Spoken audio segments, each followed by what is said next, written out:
are you? You're unnecessary! Or you would have been if Square Enix had created what the majority of fans wanted. I can definitely jump on the Final Fantasy VII purist train when it comes to these whisper ghosts. I completely understand your frustration. From the moment these Kingdom Heart rejects first appeared, fans became unsettled, and it turns out our fears were well warranted. The Whisper edition just reeks of someone feeling the need to change something for no reason. They at first seem very arbitrary and random. The two people who seem to have any inclination as to why they exist and the powers they contain are Sephiroth and Aerith. Whispers. At least, I think Aerith knows? What are they? It's so back and forth and wishy-washy. I don't understand. What are they doing? Who knows? It's as unsettling to us as players as it is to Cloud and Aerith during their first encounter with them. Wait! Nice meeting you!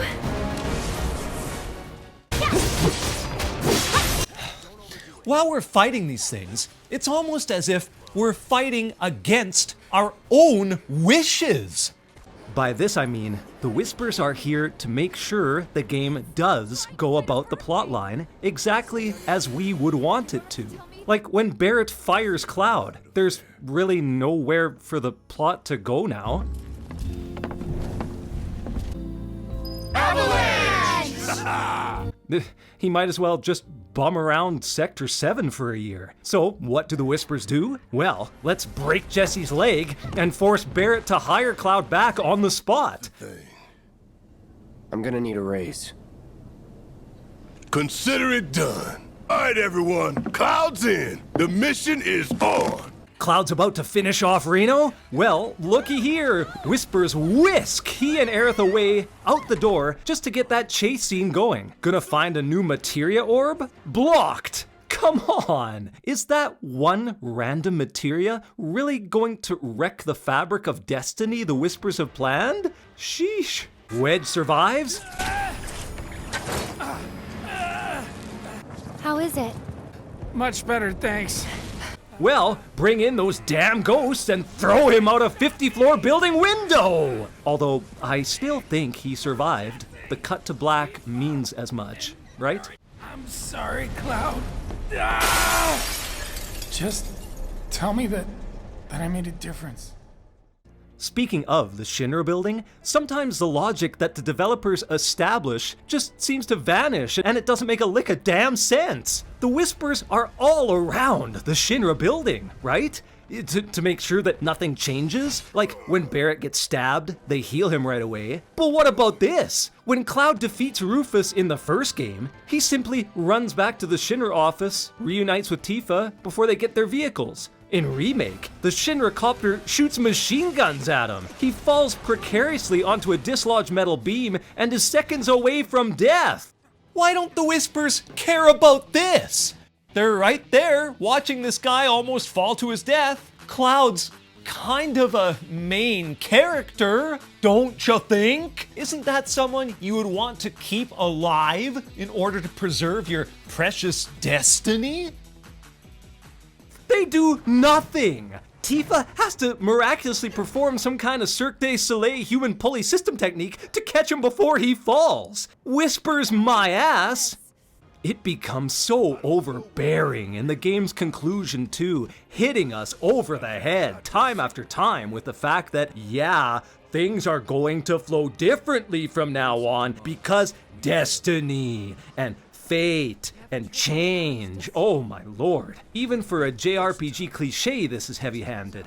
If we look explicitly through Aerith's perspective, she is extremely frustrating in her unwillingness to answer any of the party's questions. Legitimate questions, I might add. Like Barret and the cryptic BS. If we're destined for a bleak future, these Whispers will try to keep us on that course? How in the hell can you possibly know any of that? Spouting that cryptic stuff, which could all be bull. That's exactly what I'm thinking. Come on, say something. Where are we?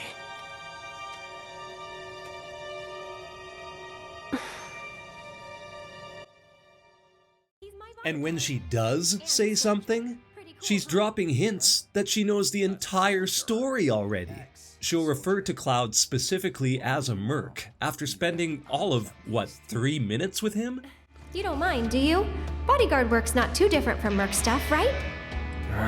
I guessed. From the sword.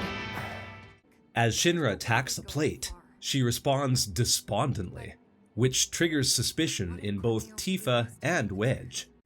We have to get there in time to stop it. We have to. Right. Aerith, what are you not telling me? Huh? Don't give up hope yet. We could still save a lot of lives. You don't think we're gonna stop them from dropping the plate, do you? What's more, she somehow knows Marlene's name and circumstances without any of the party telling her about Marlene beforehand. I need you to get Marlene to safety, right? Huh? Apparently, I guess because of the Whisper interaction with her, and after meeting her, apparently transfers her knowledge to the toddler. Then immediately tells her to shut up about it.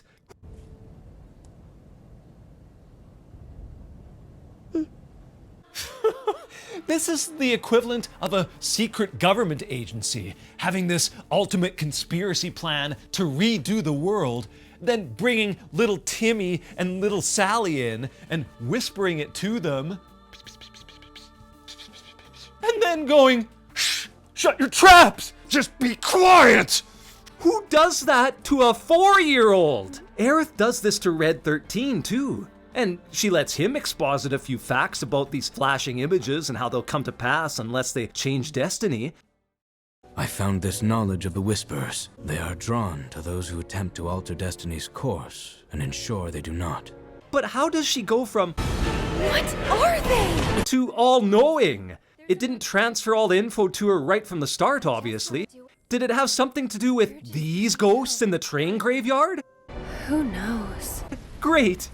More cryptic crap for us to sift through. Now, we're trying to sort one ghost story from another! This is so convoluted and dumb!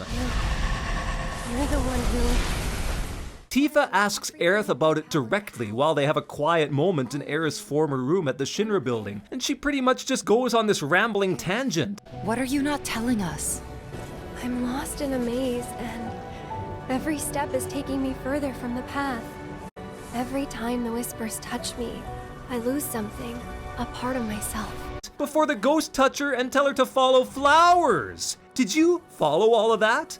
Do you have any idea what in God's name is going on? Make some goddamn sense, please! You damn game!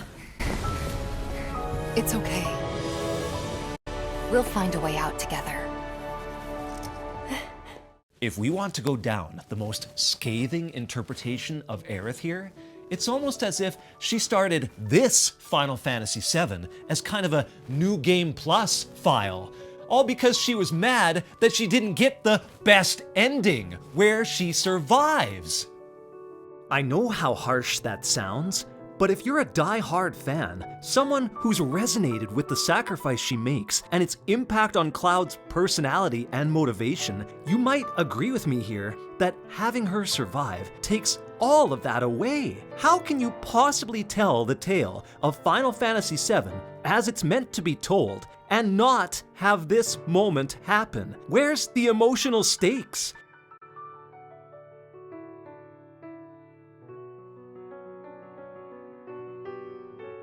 While the prospect of new events and new happenings are very intriguing, since Zack's altered timeline is in effect now and destinies no longer foretold, this mass confusion and myriad of stuff can be overwhelming, even for those who are taking this new approach with a patient wait-and-see attitude.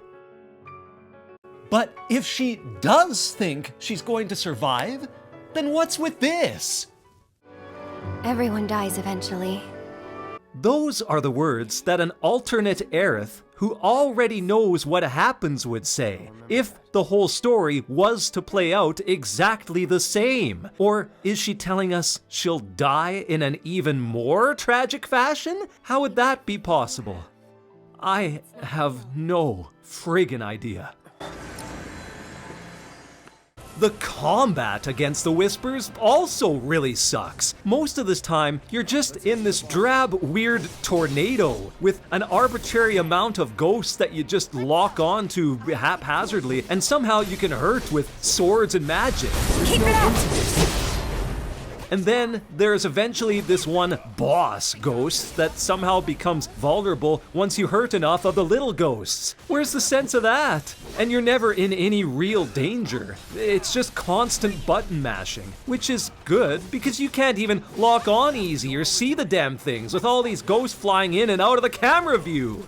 The final climactic encounter with them is the same thing, except this time you're fighting these ultra super whisper ghosts, which for some reason are assembled in the three molds of swordsman, gunner, and monk, i.e. Cloud, Barret, and Tifa. And once you hurt them enough, you make this ultimate boss ghost vulnerable, which again looks like a Kingdom Hearts Heartless. Jesus! So the formula doesn't even change for this either. It's definitely a lot harder, as it's the penultimate boss, and you can die a lot easier, but it's just like, why? Why do we have to go through this? I guess to change destiny, but if they'd have just left well enough alone and made the whole game in one go, like most fans wanted, all of these fights and weird guessing games wouldn't be screwing with fans everywhere. Eh? Have I convinced you yet? Just checking. There's just so much convoluted meta BS that just compiles and goes on top of itself. Just more and more and more and more until... Ah! If you're of the mind that a remake should just strictly stick to the script, this miss is easily the worst part of Final Fantasy VII Remake. It's not even close.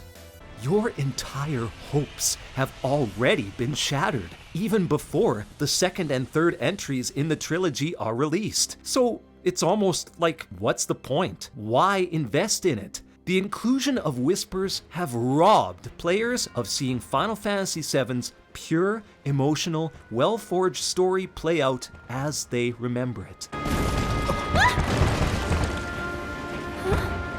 They saved me. And there's nothing me or anyone else can say or do to change that. If they'd have just made the game all at once on a more capable system, like the PS5.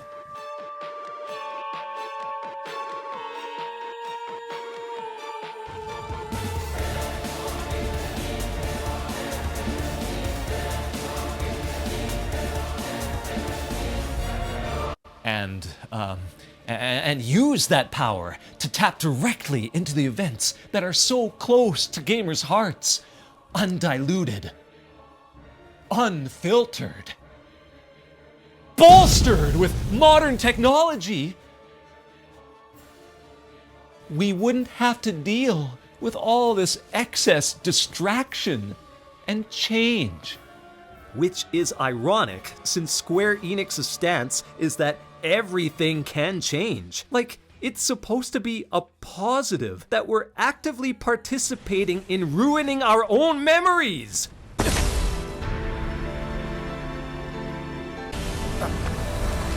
We should all take inspiration from Chrono Trigger when Lavos kills everyone and everything, and it says, but the future refused to change.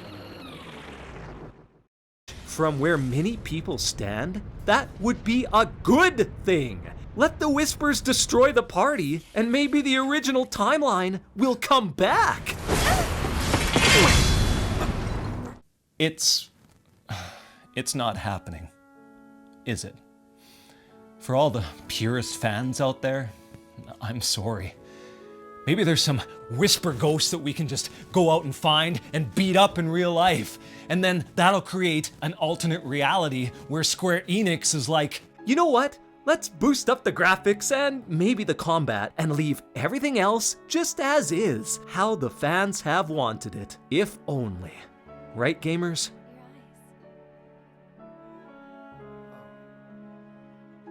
for many people, this entire project isn't Final Fantasy VII. For all the divergences and flashes of events that have already happened, this is completely different. It's effectively a meta sequel now. I'm actually okay with a new interpretation. I loved RE4, for example. That was awesome, but it didn't change all the reality. It didn't go into meta territory. And my view on remakes is not the majority. Tons of fans rightfully wanted Remake to be nothing more than the literal definition of that word, remake. Make something that's the same, but better. Not change it into a meta sequel. Meta even in its title. It's like Square was like, oh yeah, look what we did there. Do you see Remake? It's not what they think. It's not actually remake. We're remaking the plot. Oh, so goddamn smart. Fanboy scream. Oh. It's a remake that craps over all the character fates and the villain's powers even. Sephiroth is a fearsome, skilled, and magical villain. One of the most popular villains of all time in all media. But even he didn't resort to changing realities or using time travel. It was all real, visceral stuff that he did in the game's universes past and present, which directly impacted characters. Now all of that gritty, hardcore down to the earth stuff just seems meaningless because now he's going on about tampering with reality, trying to get a new lease on world domination that way. Or is he? Sephiroth's whole motive is all over the place. First, he talks about the suffering of the planet, like the original continuity, then abruptly tells Cloud to run away, and then he's all about this new destiny, and later he's asking Cloud to join him to defy destiny. Let us defy destiny together. Aerith, she's just as wishy-washy. This is the point of no return. And why did you stop me? I'm not really sure. I'm not really sure. Even Square doesn't have a damn clue what's going on. I guess you can do that when you know you're not going to release each game for the next 5 and 10 years. Not really sure. Yeah, and Zack, who knows what his motivation is? I mean, he shouldn't even be alive. Damn. The more I ramble, the more I'm on the side of people who really aren't impressed with Remake.